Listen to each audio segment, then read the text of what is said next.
ជំរាបសួរពុកម៉ែបងប្អូនអ្នកគ្នាខ្ញុំមកកំពុងតែស្ថិតនៅក្នុងពិព័រណ៍ផលិតផលខ្មែរភូមិមួយបន្តមួយដើម្បីជំរុញការនាំចេញទៅក្រៅប្រទេសហើយឥឡូវខ្ញុំបានមកដល់ស្តង់មួយកន្លែងបាទជាស្តង់ដំបាញបាទមានការកែច្នៃបាទកាបូបផ្សេងច្រើនមុខមែនទែនហើយជំរាបជូនបងប្អូនរបស់យើងថា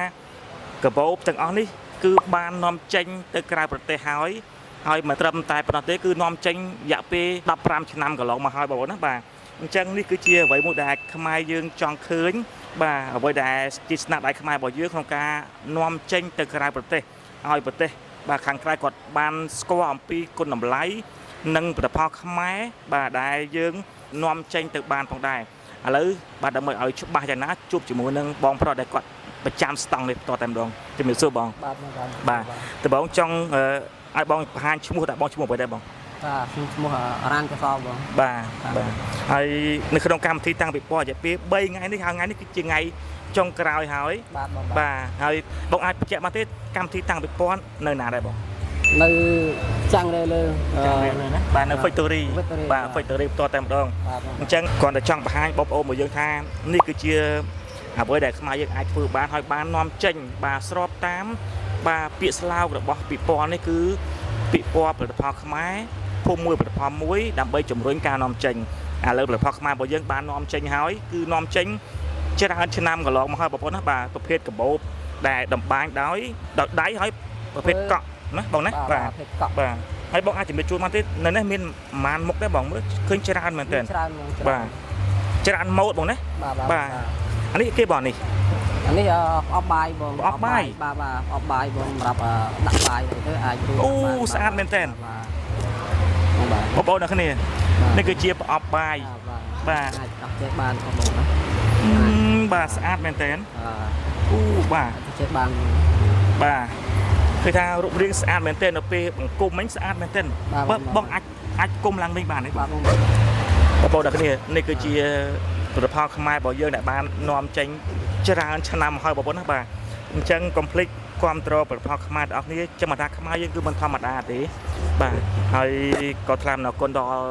អ្នករៀបចំកម្មវិធីនេះផងដែរបាទគឺចំឡើងគឺក្នុងគោលបំណងបង្ហាញទៅកាន់ប្រជាជនខ្មែរឲ្យបានដឹងបានស្គាល់ថាខ្មែរយើងអាចធ្វើអ្វីបានខ្លះហើយជំរុញគឺម៉េចឲ្យមានការនាំចេញបាទដើម្បីបង្ហាញទៅកាន់ពិភពលោកថាខ្មែរយើងក៏អាចធ្វើបានដែរបាទអញ្ចឹងដូចនេះនៅក្នុងដៃរបស់ខ្ញុំបាននេះគឺជាប្រភេទកាបូបដាក់បាយបាទគឺស្អាតមែនទែនបងប្អូនណាបាទហើយចុះនេះបងនេះប្រភេទនេះគេបងតែថោកអីភេទទេបងអូបាទជាប្រភេទកាតាបងណាបាទស្រស់ស្អាតមែនទែនបាទហើយនេះយើងធ្វើពីកក់បងហ៎ពីកក់បងពីកក់បាទកក់ទាំងអស់បាទហើយទាំងអស់នេះគឺសិតសឹងតែបាននាំចេញហើយបាទបងបាទសិតតែបាននាំចេញហើយបាទអានេះដែរបងណាបាទបងបាទអានឹងនាំចេញដែរបងទៅអាមេរិកច្រើនអានេះលក់ដាច់ខ្លាំងបាទភាគច្រើនទៅប្រទេសណាបងអាមេរិកអូស្ត្រាលីអូបាទច្រើនប្រទេសបងច្រើនប្រទេសបាទហើយអានេះយើងធ្វើនៅណាដែរបងបងនេះធ្វើនៅសៀមរាបបងសៀមរាបបងបាទបែបសហគមន៍ឬក៏មិនដែរបងបែបជាអាគុកក្រុមហ៊ុនដែរបងហើយក្រុមហ៊ុនគាត់នាំតកែជិះទៅរឿងនេះពីគាត់មកបែបអ្នកធ្វើហ្នឹងគឺធ្វើវិញនៅតាមបណ្ដាស្រុកអញ្ចឹងទៅបងណាបាទតាមសហគមន៍អញ្ចឹងទៅបើតាមប្រភពព័ត៌មានមកគឺយើងមានថាឲ្យអ៊ំពូមីងនិយាយតាមនៅតាមបណ្ដាខេត្តគាត់ធ្វើបាទតាមពិសេសមែនតើបាទហើយមានច្រើនម៉ូដច្រើនម៉ាកមែនតើបងប្អូនណាបាទណែស្អាតមែនតើណាបាទស្អាតបាទហើយសុទ្ធសឹងតែបាននាំចេញទៅប្រទេសក្រៅហើយបងណាបាទបងបាទយ៉ាងម៉េចដែរបងនៅពេលដែលនាំចេញទៅខាងបរទេសគាត់ទៅសារយើងមិនដែរបងសារបងមានអីហ៎បបនេះគឺពេញនិយមខ្លាំងណាស់បងហើយពេលដែលមានការងារធ្វើទៅកូនខ្មែរយើងក៏រៀងធូរទីដែរពេលគាត់បាននាំចេញអញ្ចឹងទៅបាទព្រោះគាត់មានការងារធ្វើខាងដូចខាងនេះខាងសៀមរាបអ្នកពេញអ្នកដេគាត់ខាតអញ្ចឹងខាងទៅតម្រាក់ខាងអីអញ្ចឹងគេអ្នកតបាញគេទេអញ្ចឹងទៅពេលមានការងារធ្វើអញ្ចឹងព្រោះគាត់មានបានដែរឲ្យមានការហ្មងច្រើនកក់មកពីបាទគង់7ទៅយកទៅខាងព្រៃតម្រាក់គាត់តបាញទេជាខ្សែបាទខ្សែជា5ម៉ែត្រទៅគឺគាត់នោះដឹកមកពេញទៅខ្លួនឯងឲ្យអ្នកចលក់ក៏ចលក់ខ្លួនឯងដែរនៅពេញហ្នឹងបាទចលក់ធ្វើអីធ្វើដល់ដៃទាំងអស់បាទលាក់អីពណ៌អីហ្នឹងធម្មជាតិការងារបាទខាងក្រុមហ៊ុនគឺធ្វើទាំងអស់អ្នកចលក់បាទហើយជនបរទេសដែលគាត់បានប្រើប្រាស់កាបូបយើងឲ្យគាត់ទៅសារមិនខ្លះដែរបង គាត់ថាល្អគុណភាពមិនដែរបងល្អហ្នឹងណាបាទហើយជាពិសេសគឺគុណតម្លៃបាទនៃកាបូបអាចបងអាចមើលខាងនោះទៀតបានរៀបនៅកាបូបនេះច្រើនណាស់របស់នេះអូបាទច្រើនណាស់បាទបងប្អូននេះបាទសុទ្ធតែកាបូបបាទខ្លះទៀតបើបាទនិយាយច្រើនម៉ាក់ច្រើនម៉ូតបាទខ្ញុំនឹងបង្ហាញផ្លាកឲ្យបងប្អូនមកយើងមើលតើបងមានមោទនភាពទេនៅពេលដែលខ្មែរយើងអាចធ្វើបានហើយអាចនាំចេញបានបែបនេះបងមានមោទនភាពបងអាចខ្មែរយើងអាចធ្វើបានបាទហើយអាចនាំចេញទៀតបាទពិសេសមែនតើបាទសំបីបោះនេះឥឡូវតកែក៏ត្រូវការខ្លាំងនៅអាមេរិកលក់អូរីបាទខាងកាពែហ្នឹងបងនៅខាងនោះទៀតអានេះពីច្រើនគេយកទៅដាក់អីគេទេបងវាដូចជាដាក់តាមហាងដាក់ច្រើនក៏កំងទៅតាមហាងដាក់កែវទៅអីហ្នឹងមកណាបាទច្រើនកំងទៅតាមហាងតាមអីបងពួកនេះបាទនេះតាមហាងអីយ៉ាងទៅបាទអញ្ចឹងបាននាំចេញហើយទៅខាងអាមេរិកបាទទៅខាងអាមេរិកអូស្ត្រាលីអាល្លឺម៉ង់បាទយើងច្រើនប្រទេសដែរបាទជាផលិតផលខ្មែររបស់យើងនេះបង្ហាញឲ្យឃើញថាខ្មែរយើងគឺមិនធម្មតាទេគឺអាចធ្វើបានបងណាបាទជាពិសេសបាននាំចេញទៅក្រៅប្រទេសទៀតក្រៅពីកាបូបមានអីទៀតបងក្រៅពីកាបូបក្រៅពីអាប្រភេទនេះមានអីទៀតទេបងមានតែខាងលពាក់ខាងលពាក់មានកញ្ច្រែងកត្រកបាទច្រើនមុខច្រើនម៉ូតមែនតើច្រើនតែបានយកអស់តែបងអាចហត់អីគឺស្លាយរបស់នោះមានច្រើនបាទខ្ញុំនឹងបង្ហាញក្នុងរូបនឹងពណ៌តែម្ដងបាទអញ្ចឹងមានច្រើនមែនតើបងកាបូបនេះបើសិនជាយើងធ្វើមួយថ្ងៃបានទេបងមួយថ្ងៃយើងអាចបាន2អីដែរបងមួយថ្ងៃបាន2បាទអូលឿនណាស់បងណាលឿនណាស់បងបាទដោយសារគ្នាច្រើនឬក៏មិនដែរបងម្នាក់ឯងក៏អញ្ចឹងទេមានកូនតូចម៉ោមធំវិញក៏អាចជួយគូសกระดาษជួយអីកាត់បានដែរ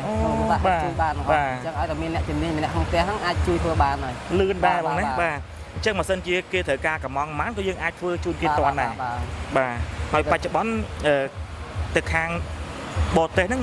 មានការកំងទៀតអត់បងមានណាបងកំងបាទគាត់ថាកាបូបឥឡូវកំងតែអត់ទៅបានដល់កំងទេតែជាច្រើនគាត់កំងនេះច្រើនអូ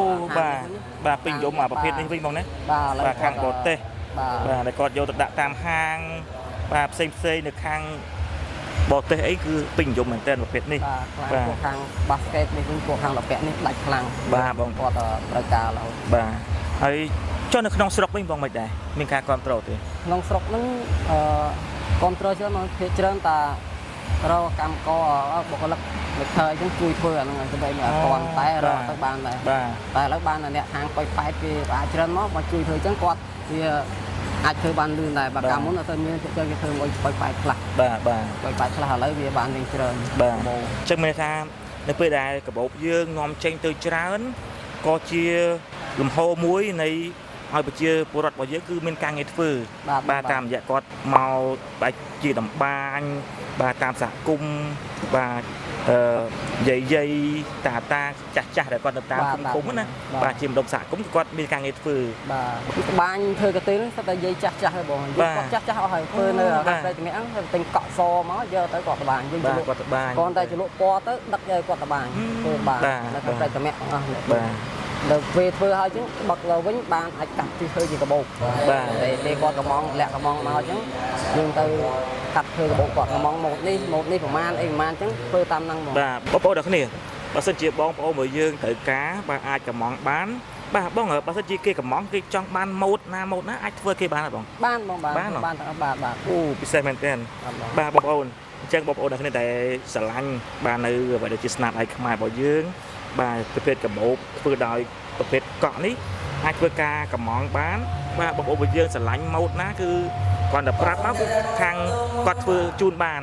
បាទហើយស្ពាយស្អាតមែនទែនបាទចូលកម្មវិធីធំមានថាគុណតម្លៃនៃកាបូបនេះគឺថ្លៃជាងកាបូបប្រេននេះបងប្អូនបាទប្រសាគុណតម្លៃបាទអរគុណច្រើនមែនទែនបងជាចុងក្រោយបងមានអីសំណពោទៅកាន់ប្រជាប្រដ្ឋខ្មែរឲ្យគ្រប់គ្រងជាមួយនឹងកាបូបដែលជាស្នាដៃខ្មែររបស់យើងបងបាទជាចុងក្រោយសំណពបងប្អូនខ្មែរជួយគ្រប់គ្រងផលិតខ្មែរដើម្បីជួយជំរុញឲ្យមានបងកូនក្រុមកូនចៅខ្មែរហ្នឹងអាចបងប្អូនខ្មែរមានការងារធ្វើទាំងអស់គ្នាដើម្បីជួយផលិតផលក្នុងស្រុកហ្នឹងជួយដើម្បីឲ្យបាននាំចេញទៅក្រៅប្រទេសឲ្យបានច្រើនបាទអរគុណច្រើន